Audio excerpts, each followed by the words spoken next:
હશે ત્યાં તો ચોક્કસ હનુમાનજી મહારાજનું મંદિર હોય ને હોય. કેમ તમે આજ સુધી કોઈ જગ્યાએ જોયું હનુમાનજી મહારાજ કોઈ જગ્યાએ દીવો કર્યો, અગરબત્તી કરી, કોકની મૂર્તિની પૂજા કરી?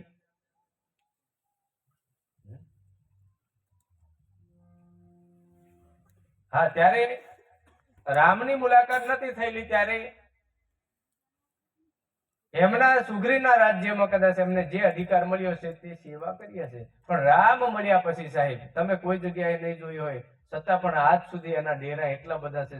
એવી કઈ સેવા કરી? રામની હજી અગરબત્તી નહીં કરી, રામનું પ્રતીક નહીં મૂક્યું કોઈ જગ્યાએ, તોય છતાં આજે કેમ પૂંજાય છે કે એક એક રામના શબ્દનું પાલન કર્યું સાહેબ. હનુમાનજી મહારાજને ખાલી ઈશારો કરે ને હનુમાનજી મહારાજ ઉભા થઈ જાય. અને આજે ગુરુ કે એમ કેટલા જણા કરે? તમે સારું છે બધા ગુરુ કે એમ જ કરતા હશે, પણ ઘણી ઠેકાણે નહીં હોતી થતું એમ. એટલે અહીં તકલીફ પડી છે. એક એક શબ્દનું હનુમાનજી મહારાજે પાલન કર્યું. નહીં તો પછી અયોધ્યામાં પરત આવ્યા અને પછી કહેવાય છે કે સીતા માતાએ રામને સોનામોર આપ્યો, સોનાથી મળેલો આખો, હીરા ને ઝવેરાત બધું ભરેલું ને એમ કરીને આટલો મોટો હાર પહેરાય. પછી પાછું આજે એટલે ગળામથું કાઢીને એમ કરીને બધું એમ તોડે. એટલે સીતા માતાએ પૂછ્યું કે અરે, અને હવે થોડું હોય અમને ક્યારેક એવું થતું એટલે એમને એવું છે ને એટલે મનમાં એવું વિચાર્યું કે વાંદરાની જાત એટલે વાંદરું છે. સીતા માતાને એવો ભાવ થયો કે વાંદરાની જાત એટલે વાંદરું છે. કે આ હું કરો છો? હનુમાનજી મહારાજને કે પણ કે આને મારે કરવું હું કે પણ આ તોડીને તમે હોદો છો હું કે બસ મેં કશું બીજું હોદતો નહીં, પણ આમાં મારો રામ છે કે નહીં એમ. એટલે સીતાજી કીધું કે આ તો સોના ચાંદી, આ સોનાના અને બધા હીરા માણેક મળેલો, આખી ઝવેરાત ભરેલો એક સોનામોર હાર છે. આમાં કઈ રામ હોય તો કે બસ જેમાં મારો રામ ની હોય એ વસ્તુને મારે શું કરવાની સાહેબ? એ દાડે નાખી દીધું. અને આપણા વાળાને કોઈ કે ને તું કંઠી કાઢ નાખ તારા ગુરુ ની, મેં તને 100 રૂપિયા આલું કે તે પોટલી છૂટે કરીને કંઠી કાઢે એવા છે.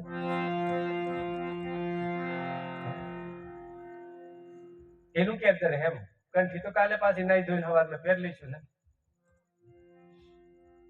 અને ઘણા કેવું કે આપણે કંઠી ખૂટીએ કાઢીને બધું જે કઈ હોય પરવારી દેવાનું, પછી પાછા નાઈ ધોઈને કંઠી પહેરી લેવાની. આને કંઠી નહીં કહેવાય, આપણે ગુરુ પર અને ભગવાન પર ગદ્દારી કરી કહેવાય. આવી કંઠી હોય એક વાર પહેર્યા પછી તૂટવી નહીં જોઈએ. ગળા વાળી ભલે તૂટી જાય કઈ નહીં, પણ નિયમ નહીં તૂટે, એનું નામ ભગત. બાકી હાંધેલા દોયડા બહુ નહીં ચાલતા, પછી બહુ જોર પડે તૂટી જાય. એટલે તૂટે નહીં, એનું બહુ ગાંઠો મારી પડે એવું બહુ નહીં કરતા, ધ્યાન રાખજો. ઘડીક ઠેકાણે ગાંઠો મારી કેટલાક ચલાવવાના? ભાઈબંધ નહીં માન્યો એમ. અને આ હાહરીમાં જાય ને વધારે ઘણી ઠેકાણે ભૂલો પડે છે. આપણે બધાનો હાહરીમાં જાય પણ હાડું ભાઈ હોય ને એટલે પછી બે નો હતી આપણને ટેકવા લે થઈ ગઈ, ઘેર આવીને પછી ગાળો દઈ. અને નહીં પીવાનું કેતો હતી, માનતો નહીં તો હડે જ. પણ તે દાડ કેવાનું હતું તે અહીંયા હતી નહીં કેતા. આ શું કરે કે બચારા કે લાયા હતા તાર લીધે લાયા તે બધા ઘણું નહીં પીતો હોય પણ કે થોડું પી લે એમ. તાર હારું લાયા તે શું કરે કે જરીક. અને પછી ઘર આવીને રમાડે પડે ગામમાં જાય પછી કે આજે મન તો નહીં કશું, પણ નહીં માને ના. એ દાડે કહેવાનો મેં કીધે એમ. અને મેં તો કહું ભગત બન્યા ને તમારા ભાઈઓ ક્યારેક ભૂલ કરીને કહી દે, મેં ગુરુ મહારાજ ને કહી દે. હું કહેવાનું મેં ગુરુ મહારાજ ને કહી દે. અને સાહેબ આ પતિ પત્ની નો ધર્મ નો વ્યવહાર છે ને એ તો આપણે થોડા વર્ષનો છે, કાયમ માટેનો નથી. સારા હોય ત્યાં સુધી બધા રાખે ને તો આ તો બધા કહે ને પ્રેમ, પણ પ્રેમ છે ને બધો એનો અધૂરો છે. આસો પ્રેમ તો પરમાત્માનો છે. બાકી અહીં તો તમે જોજો આપણે નહીં નવા હોય ને પૈણી આવ્યા હોય ને એટલા બધા કમ્પ્લીટ ચાલતા હોય, જોડે જોડે ચાલે ને પાછા ઘડીક મેં પેલો ભાઈ આગળ થઈ જાય ને ઘડીક મેં ભાઈ આગળ થઈ જાય ને આહા. અને મામેરે હામેરે જવાના તો હું વટબંધ તમે પાછા જોડે પડીને કૂદે ને બીજી એમ કરે. પણ નવા હોય તો અને હમણાં તો હું તમે પહેલા તો ફોન ની હતા તોય સારું હતું, હમણાં તો ફોન થઈ જાય એટલે રસ્તામાં અડધે જાય પાછા પેલા વિડીયો કોલ કરે, કેટલે પહોંચ્યા એમ કહે. આપણને જવા તો દે. વિડીયો કોલ ચાલુ થઈ ગયો. હવે આ પાછી નવી સિસ્ટમ આવી. તઈ જઈને ખાટલે બે એટલે વિડીયો કોલ. પાછી પેલી બાઈ તૈરી કે ઓહો કે મારે બેરું તમે જમ્યા કે નહીં, સાંભળતો હોય તો બેરો કે બેરું એમ. અને અમને ઘણું સારું લાગે પાછું પેલા બાઈઓ અમને બેરા કે બેરું એમ કે ને, ઓ ઘણું સારું મીઠું લાગે. ભાષા બહુ સારી છે, બોલજો. પણ બહુ બેરું બેરું નહીં કરવાનું. પછી તો વિડીયો કોલ. ઓહો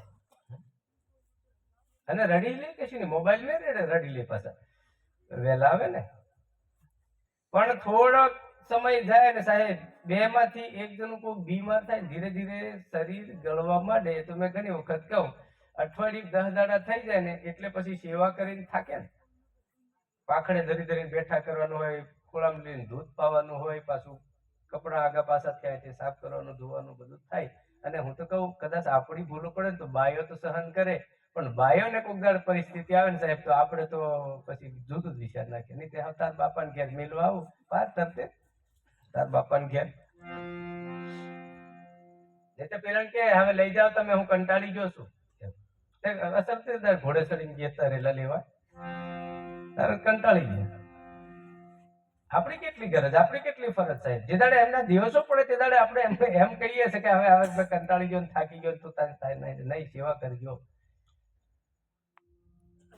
અને પછી આપણે ભાઈને ગમે તે થયું હોય થોડુંક, એટલે એમ સેવા કરીને થાકે ને તો ભાઈઓ પછી પાડો હમેજીને બીજા ભાઈઓને કે હાવ તો અમારે તે ઘણા જ વેલા કરે, ભગવાન લે લેતો હોય છે.